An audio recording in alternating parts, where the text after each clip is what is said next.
Hey, what is going on, everybody? Boilon here, back for another video on Marvel Strike Force. Happy Monday, and I had been away for this weekend. I have been taking a little bit more time off on the weekends than usual, but we're back for this week until Friday, because on Friday I'm off to London, UK, so I will be away for that weekend as well. So try to get into videos this week, though, and today I want to start things off with...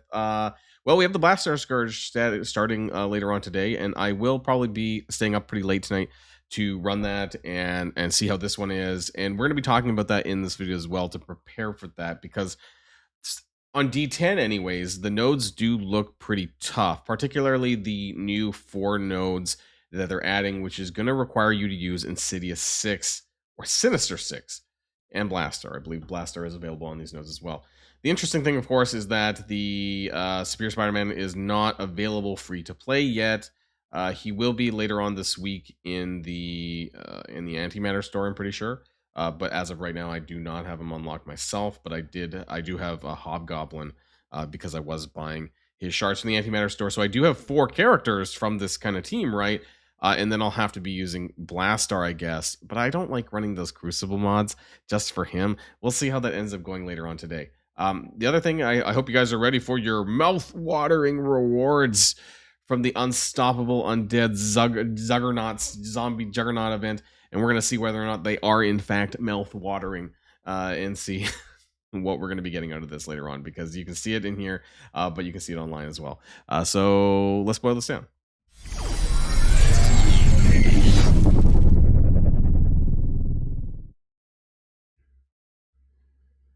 All right. Let's start with the Juggernaut. This is wrong cam box over here. Okay. This is, you know what? I hate that. We'll just leave it like this. The Juggernaut event. This is on here on the web. Unstoppable Undead. This is the story mode. Let's take a look. What kind of rewards are going to be in here? Okay, we have some Hella Shards. We have some ability orb fragments. Orbs. 5 ability orbs. In there, node number 2, we have some more Hella and some more little tiny bit of stuff, and then we have 50 Zombie Juggernaut shards, which you probably don't even need because it's been in the free claim for like forever. But in case you're new, I mean, there's a little bit extra more there as well. Let's jump back. I have to go back to missions. I'll just scroll all the way back here to Unstoppable Undead Challenge Mode. There's 5 nodes here. What are the first time rewards for these? We have some Man-Thing shards for some reason. Some more ability orbs as well. Node number 2, we have more Man-Thing shards for some reason. I don't remember. Maybe this was around the same time when Night Stalkers came out. More Man-Thing shards for the 3rd node. What the heck is node number 4? Bet just more Man-Thing shards. More Man-Thing shards. Why is this a thing? And then the final mission is going to be more Man-Thing shards. No, it's not. It's Zombie Juggernaut shards. Okay. So that is the second difficulty. I'm going to go to scroll all the way back down here to go to the bonus. Now, this requires you to have Zombie Juggernaut at the variety of different yellow stars. So 3 through 7, right? And what do we get out of this one this time around? These are so mouth-watering, guys. I can't believe Scopely is even this generous. Oh my gosh. Okay. Next one for 4 yellow. 4 yellow. Got some teal gear. Mouth-watering teal gear. We got number 5. We got some more mouth-watering teal unique stuff. Now, this was like 2 years ago, but I guess they didn't even update their rewards on the 6 yellow. Still teal gear. Hey, there's a little bit of gold in there, so for better or for worse, we get some free gold. And then still teal gear. Wow. Okay. I mean, I guess the highest level is like 85 for the enemies, but you'll have to have your Undying high enough to be able to do this. So that's the thing as well, right? Not everyone has Undying built up. So that was a little bit disappointing and definitely not mouth-watering. The second thing that I want to talk about is I want to talk about the invasion event Blastaar. Right, that's starting later on today. Of course, like I said, I am going to be around on my computer to do this when it goes live. And once again, the milestone rewards are not very good. Also, are we getting a multiversal blast again, or is this just copy and pasted from the last time? I feel that they're really lazy and that they just don't... It's a total copy and paste job that Marvel Strike Force does. It's actually kind of embarrassing, honestly. But the milestone rewards are crap as usual. They don't even... Actually, there is some Armory 20 orbs. There's a little bit. There's 7.5, but you'd have to clear difficulty 10 in order to get all this stuff up here. And the rankings are a little bit different. Now, if you want top 5,000, we'll give you a 5 red, right? So I'm sitting at a 6 yellow, 4 red. So if I want to make any improvement at all on my character, I would need to get top 5K. That being said, 4 red is a little bit easier to obtain here at top 10K. And then 3 red is basically all the way back to top 25% for standard players. So I guess my goal is top 5K here, right? I'm going to get 85 shards. The shards is not really a big deal. I'll get a 5 red. I don't really care about pushing all of this. It's going to be a bit interesting to run, like I said, because some of this stuff is not actually available to use some of the characters for this team, because the last few nodes, which you're going to have to be able to do through Insidious 6, assuming that you have them unlocked and built, Scorpion should be no problem. Hobgoblin, you may not actually have him unlocked if you weren't spending antimatter, because we're coming up on our second raid war zone, and I love with Hobgoblin, right? So that's there, but you're only getting like 25 shards per week, right? So I don't know. I mean, I've been buying with antimatter, but if you're not in that position to be able to do that, then you might not even have him unlocked to use for this. So you might be down quite a bit of characters, and this might be pretty challenging. So I want to take a look at the nodes themselves. Right, let's close this off. But the nodes are actually here. Okay, we're gonna go back into full screen mode so that my frame's not blocking everything. But you can see the 10 nodes. Okay, so the first 6 are the same. So we have 2 blanks, anyone. Then we have the Conquerors ones are gone. So 2 anyone, and then 2 Fantastic Four Hellfire Club Quasar is available in this. Nodes number 5 and 6 are Hellfire Club Quasar, I think, as well. I want to open this up. Okay, I have to actually click on it. And then this does say 5 characters Hellfire Club Blast. Oh, no, it's not Quasar. Okay, Hellfire Club Blastaar. But if you have the full Hellfire Club, I think it was pretty easy. I don't even think you needed Blastaar. This was the last node of the last event, right? So that they're just pushing things. It's like a bit of a conveyor belt. They're kind of pushing things back a little bit. So that's what this one was. You can see the big Quasar. I don't remember this being super hard with the full. I didn't even use Blastaar. I just used the full Hellfire Club, and I don't recall it being super difficult. I don't know if it was a one shot for me, but it was mostly just getting rid of this Quasar, I think. And also, it really depended on what mods you were using. So for my run and my run tonight, I'm only using the raid mods. Okay, because if you start adding in the war mods for Quasar, this makes it, fighting him is going to be significantly harder. So both the last time when I did a video on this and tonight are going to be most likely me just using the raid mods, which is going to give some buffs to the Thunderbolts here, but it's not going to give the Crucible buffs to, or war buffs to Quasar, to crap, what are they called again? Accursed, right? The team I didn't build. And then we have the Eternals. We have now Strange Heartless. I don't know if he has the Brimstone buffs in it or not, because I feel like this node was prior to the Brimstone update. And then we have some more Thunderbolts in here as well. But I don't recall this one being particularly challenging. Now we have, can you do it? No do it 5. So can you, maybe Black Quasar's down here. I thought you could, yeah, Quasar. Okay, so you can use Quasar in 3 and 4, and I guess 1 and 2 as well. Fantastic Four. So I would probably do 3 and 4 with Fantastic Four Quasar, and then that would save 5 and 6 for just Hellfire Club. That's probably what I would do. And then moving into node number 7, this is the new stuff, right? So this is going to be Hellfire Club. Oh, okay. Apparently you can still use Hellfire Club on 7. Hellfire Club, Sinister 6, Insidious 6 characters, or Blastaar. So I would probably just crutch using Hellfire Club, honestly, to continue going on this. But this should be a new node.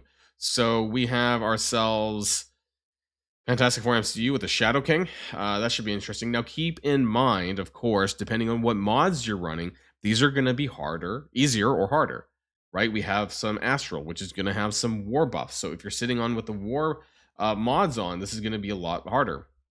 They've actually updated the UI a bit on this. You can kind of see this when you click on this. So the abilities, stats, boost, and all that. It's kind of a little bit different. It used to be on the right-hand side of the screen, but now it's like right in the center you can click on. So they have 775 for Shadow King, but he does have like so some of these characters do have an artificial speed decrease.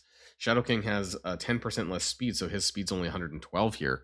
I guess I'm blocking the way here, unfortunately, this time around. But anyways, can I zoom in a touch? Helps a little bit. Speed of 112 for Shadow King.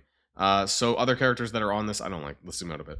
So there's still a Franklin Richards, a big Franklin Richards. We have another Sue and a bunch of Fantastic Four and Amorphous X-Men, which is going to kill speed mods, which wouldn't really, I don't think it would really affect these characters. I don't think there's natural plus speed on any of these characters. But the power levels are pretty high here for node number 7. And then we have node number 8, right, which is going to be over here. And again, Hellfire Club, Sinister 6. So you could use Sinister, and the reason for that obviously is for Shocker and Vulture, right?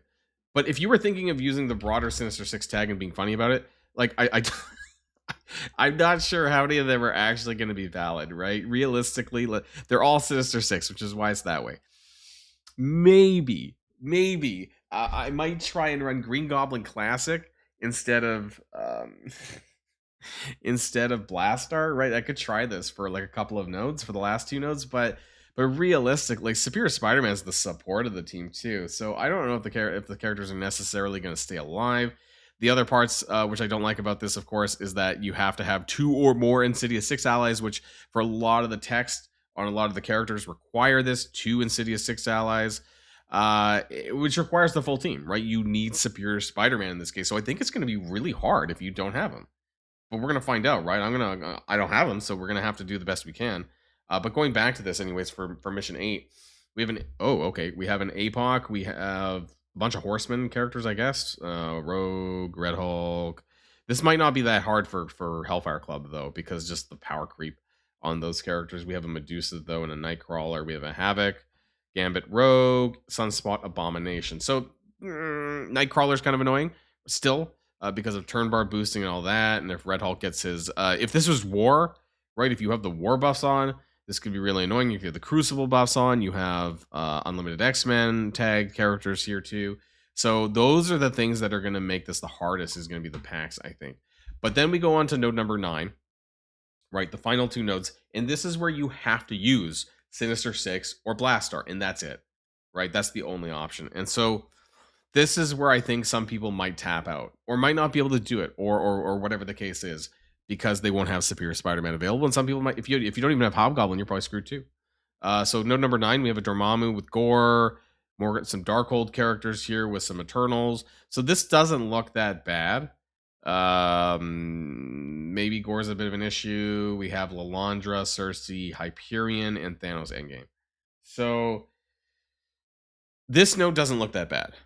Might be kind of annoying, but it's probably not that big of a deal. And Sinister 6 characters are pretty fast with Vulture. You're probably going to have to kill them twice, right? Unless, do they remove Revive once? I don't think that they do, but I mean, I'm not totally up to date on the kits, I'll be honest. Hopefully this gives me a chance to by playing them if I can beat it. And then finally, we have node number 10, and this one is a doozy. We have Null and a Mephisto. And a bunch of Spider Society Liberty. So if you have War Boss on, that's not going to be fun. You're going to have Peggy Carter, Patriot, and then on the next wave, you're going to have Falcon, Joaquin. And then down below, we have some Hive Mind characters. If you're using Raid Boss, this might, I don't know, maybe a small issue, maybe not. They're kind of old. And then a little bit of Spider Society with Raid Boss as well. Red Goblin, however, can bring Null back to life. So that's a really big issue that you need to consider. By taking him out first and making sure that you don't kill Null first and then Red Goblin. Otherwise, Red Goblin will bring him back. So this Null has some negative boosts. He does have a speed of minus 10%, damage 25% negative, and health negative 15%. His speed is only 114 down here. And trust me, down here is speed 114. And then Mephisto does have his passive. It's a 7775 Mephisto. So he is going to have that ability, the book, the exhaust, but it's on the second wave. So maybe fighting these enemies left over might not be as big of a deal. But it's still a pretty stacked node for like what's going to be probably like a mixed Sinister 6 Blastaar. Maybe Blastaar needs the Crucible buffs in order to get through this. I'm just concerned on the other nodes that Crucible buffs are going to make this significantly harder overall. The stats, the boosts, we have a negative 20% speed modifier, which is interesting. So it brings the speed down to 101. So perhaps this will make a pretty big deal in terms of like him being weaker. But this is a pretty stacked node for what's kind of like a mixed team at this point. Because again, A lot of people aren't going to have him. So that's what I'm concerned about the most. What are your guys' plans for this? Are you even pushing this at all? I know some people, and I've talked to some people who actually don't really care that much about the Blastaar Scourge because maybe they're not using him too much. You know, obviously longer term for the Nihilist, you're probably going to use him there. But, you know, you're still going to get a 7 yellow Blastaar by the end of this. You're mostly doing this for the red stars, and the milestone rewards aren't super hot. So I'm gonna try, but like I'm not gonna, if I can't do it with what I got right now, I'm not gonna bash my head against it. But you guys are gonna find out when I do my video. I'll put that up later on as well, before I go to bed tonight. So that's it for now. Let me know what your guys' thoughts are on the upcoming Blastaar Scourge. I hope that we get some better reward stuff coming as well, because between the milestones for the Blastaar Scourge and some of the events that they're rerunning, and the fact that we have less showcases and all that, it's a little bit concerning. But anyways, that's it for now for Monday, and I'll see you guys all on the next video. And if you like this video, make sure you hit that subscribe button if you haven't already, and you'll be greatly helping out the channel. Have a great day, and I'll see you guys on the next one.